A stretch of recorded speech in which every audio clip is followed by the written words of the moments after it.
POV, you stumble across a group of people who look like this. I'm saying this as an English person. Get ready to hear some of the worst hot takes ever. One question we were asking, we're making a video asking 100 Brits about Trump. He said Trump. Depends if you don't mind getting demonetized or not. Yeah, Ooh, it's gonna get edgy. He's a fucking fascist. Come on, you can do better than that. Ask anyone on the street and they will tell you the exact same thing. Go on then, say it. My co-workers tell me on a regular basis they wish he was shot. Honestly, yeah. Get better aim, you guys. I thought you guys For real. Should have missed, what was it, the third time? Third time's the charm. Laughs in spiteful mutant. Third time's the charm. Yeah, gonna have to try for a fourth time, guys, because you're really not sending your best. He's not popular. He's not popular. We don't like him, therefore he must die. The boats, the people coming on boats. This is probably the biggest issue in English politics or UK politics right now. What do you guys think about it? Rolls eyes in Reddit. Let them in. We fucked up their countries enough. Exactly. They can come here and chill out. We're We've good. caused all of this fucking mess for everyone all over the world, and now we're complaining that they're coming here. Okay, so it's revenge. Is this revenge? Is this revenge? Is this revenge? They're doing nothing wrong. We should be proud of the fact that people want to come to this country, because I mean, I don't know why they do. Yeah, free housing, free cash, and free healthcare might have something to do with it. We need immigration to keep this country afloat. But there's no point stopping these boats. We should give them safer routes in and help them have a healthy, safe life. A healthy, safe life, really? These people live in Dundee, where this happened, and where this happened. Another grooming gang, another city. This time, Dundee. Driving the streets, they trapped 10 troubled local women as young as 16. And this is who the perpetrators were. They're doing nothing wrong. Dundee, where teenage girls are so sick of being preyed upon, they're forced to resort to this. Don't touch her! That's it. Help them have a healthy, safe life. Healthy, safe life. Just not for the women and girls of Dundee. Nose ring theory strikes again. Septum piercing detected, opinion rejected. We have the space for it. The government are just too scared to actually take that space and use it. Yeah, not until every single tower block's full of predatory infinity Bemalians will this wrong be righted. And one thing we've been asking people is, if they're proud of British history. Yeah, I'm sure this lot are staunch patriots. No. God, no. No. We have the UK has committed probably the worst crimes in history.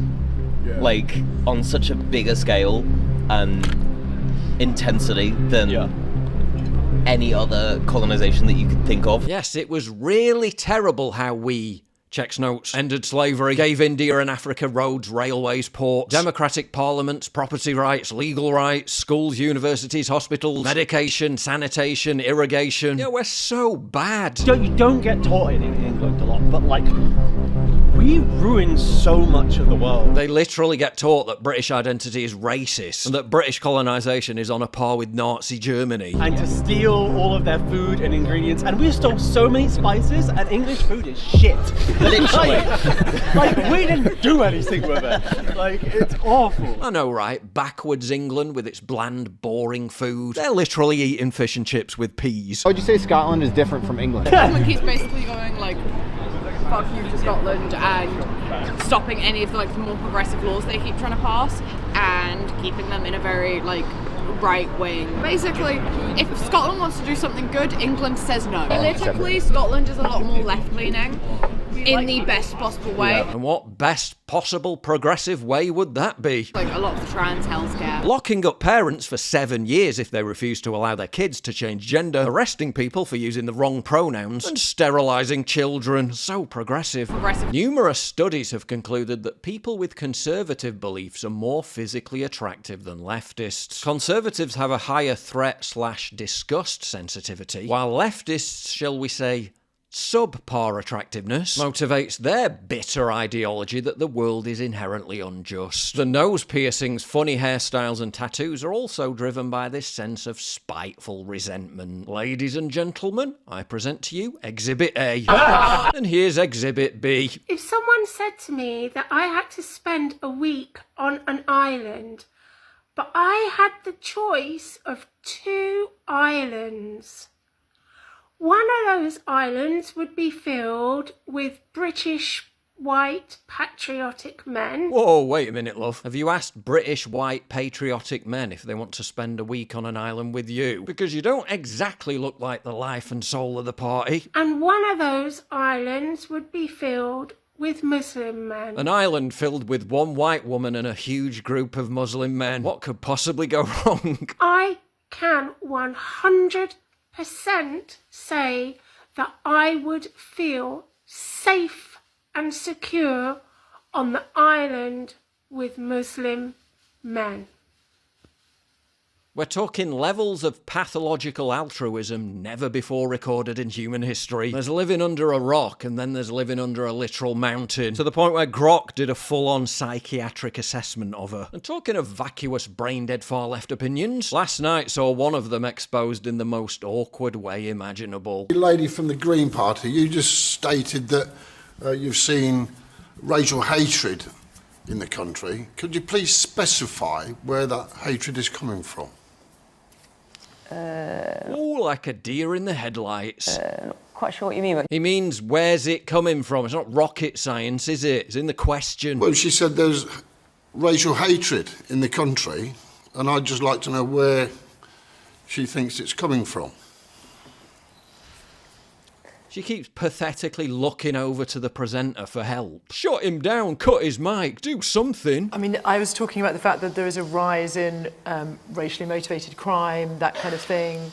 There's more and more hate crimes. There's more reports of people feeling uncomfortable, unsafe. Yeah, where's it coming from? Yeah. There's more Well, division. you said there's racial hatred. Where do you think it's coming from? Okay.